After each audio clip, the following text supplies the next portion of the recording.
Hello, dear viewers. Thank you so much for joining me today. I would like to do some readings. As I'm watching the news lately, I find myself wondering what probably a lot of people are wondering. Will there be anything done to prevent corruption in the future in the highest office in the U.S., in the presidency? Will there be any reforms? I remember seeing all these investigations after Trump leaves, and all of these investigations into corruption. And I remember reforms. I remember saying the word reforms. So I wonder if we will have those reforms. Because here we have, we find that the DOJ has subpoenaed records from Apple, from Adam Schiff's phone, his family's phone. Eric Swalwell didn't find anything, of course. There were no leaks, but under the guise of let's look for the leaks. Well, and subpoenaing records from reporters from the New York Times as well. Will there be reforms? I don't even know where to begin regarding the reforms that need to be put in place to prevent somebody like Trump in the future, having huge conflicts of interest and making laws and rules and, communications with other world leaders that are really just for his own interests and not for the interests of the country at all. We have an audio released of Rudy Giuliani talking to a Ukrainian leader, putting pressure on to start an investigation into Hunter Biden. All this, it's just the corruption. I can't, you know, dear viewer, you've been watching it too for years. So are there reforms put in place as a result of all these investigations that are occurring? Let's see. Well, regarding interaction with Russia, so there's Putin. So yeah, regarding interaction with Russia, yes. Things are going to change. I don't know if those are reforms. Yeah, in a way, I think they are. Okay.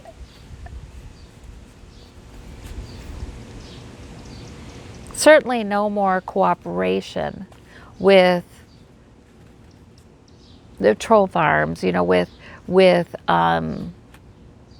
propaganda efforts between Russia and, Fox News.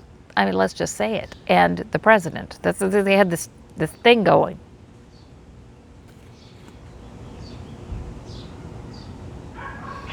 Certainly, a lot of those things will be stopped. Okay. Ace of Cups, there's a lot of dirt back there, and the Page of Swords. Leaks about the dirt back there will not quit, will not stop. There will still be whistleblowers coming out. It's not going to end. Okay, we're not done yet, is what I'm hearing. Well, that's a good thing, because we're not done yet. Okay, victory and the Seven of Coins. So we all feel kind of less secure. That's just it. There's a victory, though. Okay. So what I'm hearing, of course, is gradual. I'm getting impatient, though. We need to see these reforms. And apparently we have to do them without a majority in the Senate. What about reforms for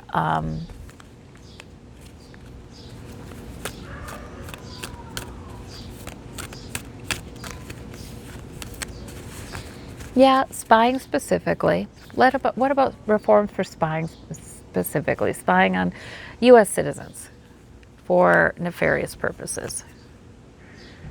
The World, we have the Knight of Wands, we have the Three of Coins. Okay, well, that's going to come through lawsuits.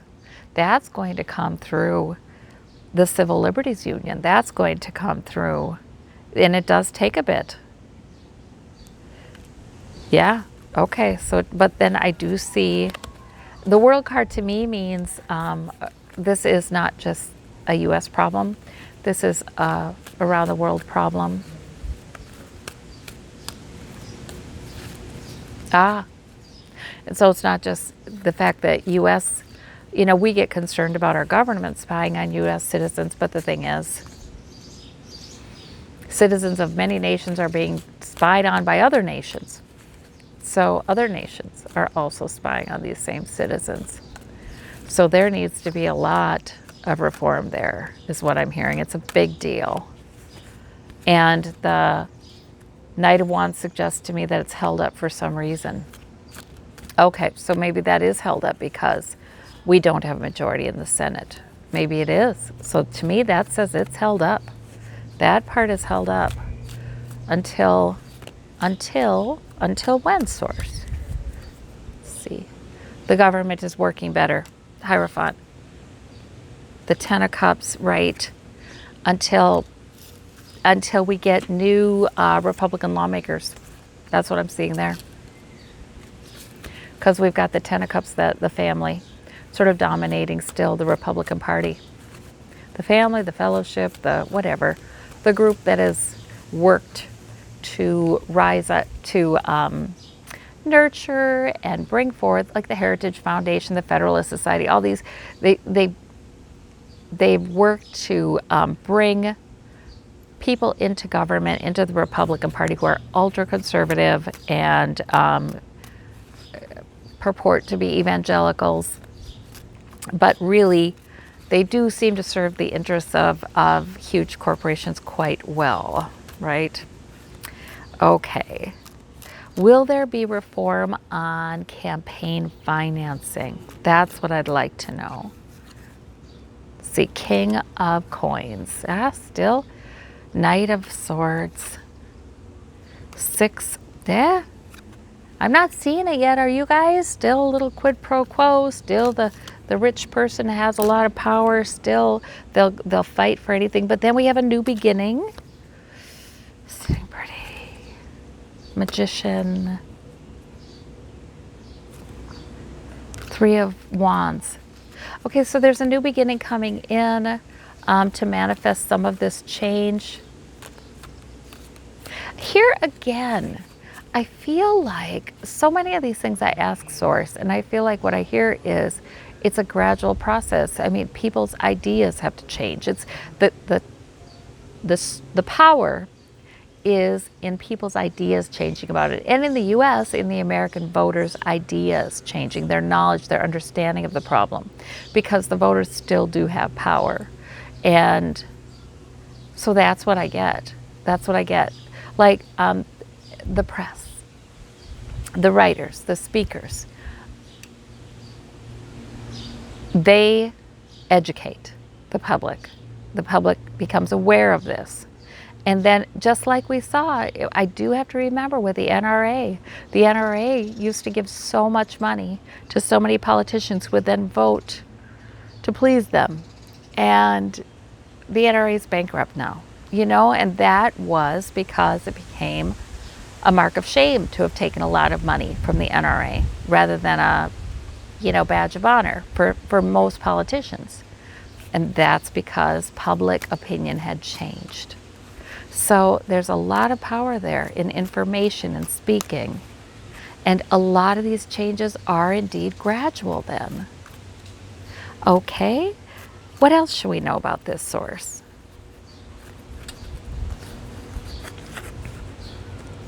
Oh, here we go again. The Hierophant. We still have the family too strong in the government, right? We have the Queen of... Yeah, we still do have a lot of money being bedeviled. Oh, well, okay. So those aren't lovely cards, are they now? That's saying still bedeviled by greed and avarice. We have that female donor, maybe Rebecca Mercer. The Kochs apparently donate a lot too.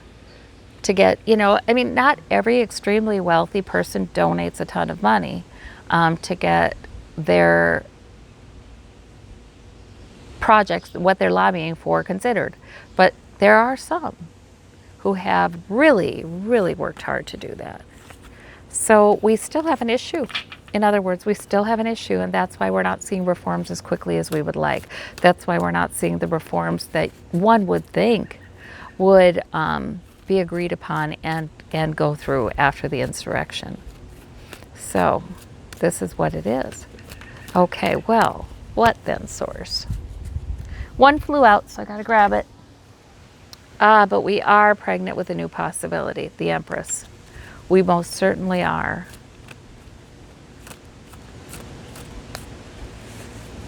You know what I'm seeing, you guys? I'm seeing just a field of energy, and like the energy increasing, the energy, the force, the vibration of the particles, the vibration of all of us, our points of energy, our points of light, because we're all part of this, increasing and increasing and increasing, till there is great change, moving that change along. This isn't something that's happening overnight. This is for the long haul. A lot of us, I know it's easy to worry that we won't have an administration amenable to change in power long enough to get that change accomplished. Let's ask about that, source. What does it look like over the next several years? What does it look like? New beginning, there's our new beginning, right? And there to get Trump left. Trump left. That was the key. That was a key moment in American politics.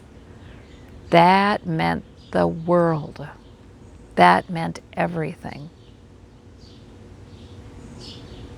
I always saw that he was sort of sent to be, the extremely obvious, utterly grotesque example of what was wrong with politics in Washington, to make it absolutely obvious to everyone. Well, except for those who, believe every word he said. Only the good ones. I don't know. Not even believe every word he said. The cult of Trump. But beyond that, most Americans had to see it really, really strong. Also, sitting pretty. Right. People a lot of times aren't really willing to go for a big change as if things are good for them. You know what I mean? It's just human nature. If things are good and we feel like we're sitting pretty, then nobody wants to go through the turmoil and possible cost of big change. But